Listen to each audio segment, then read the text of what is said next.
کیا اسلام میں داڑھی رکھنا فرض ہے یا سنت؟ ہاں سنت۔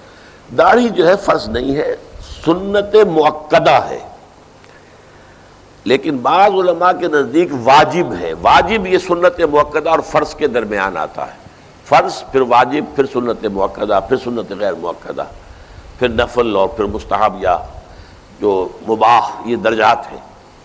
لیکن یہ کہ سمجھ لیجئے کہ واجب کے درجے میں اس لیے یہ آ جاتی ہے میرے نزدیک کہ یہ ایک ایسی سنت ہے کہ ہے تو ہر وقت ہے اور نہیں ہے تو بالکل نہیں۔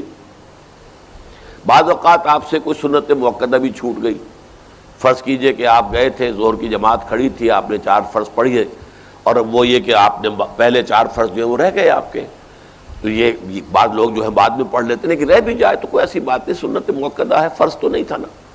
لیکن یہ کہ اگلے روز آپ نے نماز پڑھی تو سنت مؤکدہ بھی پڑھ لی، تو سنت کبھی رہ گئی کبھی آپ نے ادا کر لی۔ یہ داڑھی وہ شے ہے کہ جو ہے تو 24 گھنٹے ہے، نہیں ہے تو زیرو ہو گئی، اور نہ صرف زیرو ہو گئی بلکہ ہم عمل کرتے ہیں اس داڑھی کے خلاف، سنت کے خلاف عمل۔ جب آپ شیو کر رہے ہوتے ہیں تو یہ عمل کیا ہے؟